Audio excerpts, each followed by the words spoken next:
আমার আসনের কর্মীরা তোমাদেরকে স্পষ্টভাবে বলতেছি, এই নির্বাচনের আগে জনগণের ঠ্যাং ধরবা। এই ঠ্যাং ধরলে কোনো খারাপ কিছু না। তুমি ঠ্যাং ধরবা একদিন, আমরা নির্বাচিত হলে আমাদের ঠ্যাং ধরবে 5 বছর। 5 বছর কি শুধু ঠ্যাংই ধরবো? আমার তো শুধু ঠ্যাং ধরে মন ভরতো না, আমার তো আরো কিছু ধরতে হইব। আপনি যদি বলেন 5 বছরে আপনার আরো কিছু ধরা লাগবো, আমরা 5 বছর আপনার আরো কিছু ধরবো। প্লিজ দয়া করে আপনি ক্ষমতা আসেন, আপনি ক্ষমতা আসেন, আপনার আরো কিছু ধরা লাগবে, আমাদের আরো কিছু ধরা বাকি, আপনার ঠ্যাং ধরা বাকি। 5 বছর আপনার ঠ্যাং ধরা বাকি, 5 বছর আপনার লুঙ্গির নিচে থাকা বাকি। আপনি প্লিজ ক্ষমতা আসেন। যারা এই ভিডিওটা দেখতে আছেন, সিদ্ধান্ত আপনাদের, আমার কিছু বলার নাই, সিদ্ধান্ত আপনাদের। আপনারা কি 5 বছর এইসব ফালতু মানুষের ঠ্যাং ধরবেন, এইসব ফালতু মানুষের ভোট দিয়ে আপনারা জিতাইবেন, এইসব ফালতু মানুষের পিছনে পিছনে ঘুরবেন কিনা সেটা সিদ্ধান্ত আপনাদের। এই নির্বাচনটা আশা করি সুষ্ঠু নির্বাচন হবে, যেহেতু অলরেডি 40,000 ক্যামেরা, ড্রোন ক্যামেরা সহ অন্যান্য ধরনের ক্যামেরা অলরেডি কিনা হয়েছে।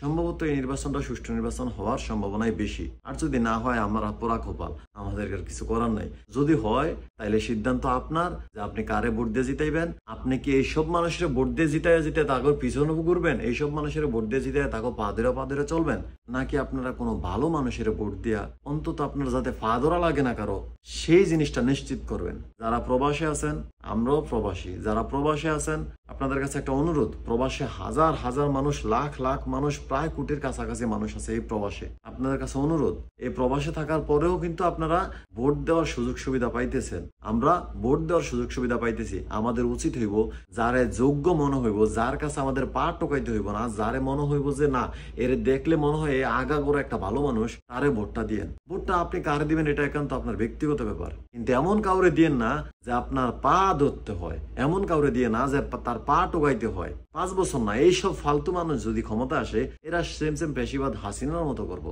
15 বছর, 18 বছর, 20 বছর পর্যন্ত এগুলো পা ধরতে হইব। কারণ এরা বর্তমানে যা করছে আপনারা কিন্তু জানেন, সোশ্যাল মিডিয়া অলরেডি কিন্তু সবকিছুই ভাইরাল। কোনো কিছু করে কিন্তু তারা সারতে পারে না, যে একটা কিছু করছে আগের যুগ নাই, যে একটা কিছু করছে ধামাচাপা দিয়ে দিছে, আমগরে যা বুঝাইছে আমরা তাই বুঝলাম। বর্তমান সোশ্যাল মিডিয়ার যুগ, যা হয় ভাইরাল হয়ে যায়, সবকিছু কিন্তু আপনারা জানেন, দেখেন। এরপর সিদ্ধান্ত আপনাদের, আপনারা কি সব ফাদরা পার্টি ধরবেন নাকি অন্য কিছু ধরবেন। আমরা এমন কোনো মানুষ চাই না যাদের কাছে আমাদেরকে ধন্না দিতেই হইব, যাদের কাছে আমাদেরকে যাইতেই হইবে, এমন কোনো মানুষ চাই না। আমি আমারটা খাইতেছি, শেখ হাসিনা আসুক, যে আসুক, অলিয়া উলিয়া যে আসুক, আমি তো কারোটা খাবো না, আমি আমারটা খাবো। তাহলে আমি আরেকজনের ফাদর মুখে আমি এমন ব্যক্তির নির্বাচন করবো যারা আমার যেসব নাগরিক সুবিধা, সেই সব নাগরিক সুবিধা দিয়ে যাতে ফাদরতে হয় না, যাতে সাদা দিতে হয় না, যাতে টেন্ডারবাজি কইরা আমাদের যে নাগরিকত্ব সুবিধা, রোড, রাস্তাঘাট যা আছে সবকিছু যাতে তাদের পাদুরা করতে হয় না। সিদ্ধান্ত আপনাদের, আপনারা কারে নির্বাচন করবেন। যদি আপনারা পোড়া কপাল হন তাইলে এইসব মানুষেরই নির্বাচন করবেন, এইসব মানুষেরই আবার ক্ষমতা আসবেন।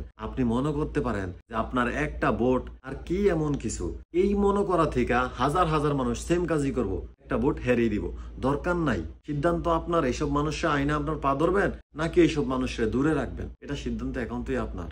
মানে কি শুরু করছে অভ্যুত্থানের পর থেকে, এরা যে কি শুরু করছে, আমি একটা লিস্ট পরবর্তী একটা ভিডিও শুরু করবো, যে এদের আমলনামা আমার হাতে আছে। কত হাজার খুন করছে, কত হাজার গুম করছে, কত হাজার দর্শন করছে, সব আমলনামা আমার হাতে আছে। ওইসব ভিডিও আমি আর একটা ভিডিওতে করবো। কিন্তু এরা যা শুরু করছে বর্তমানে, এরা যদি ক্ষমতায় আসে, আপনার পা ধরা না হয়ে আসলো, একদিন পা ধরবো, 1.5 দিন পা ধরবো, নির্বাচন যখন প্রচারণা শুরু হইব 1-2 দিন পা ধরবো। তারপরে এরা আপনাদের এই যে বলছে না, মুখে বলছে না, এটা কিন্তু কাজেও প্রমাণ করবো। এই কারণে সিদ্ধান্ত আপনাদের, আপনি কারে ভোট দিবেন, কারে ক্ষমতায় আনবেন। যদি কপাল পোড়া জাতি হন তাহলে আর আমার কিছু বলার নাই।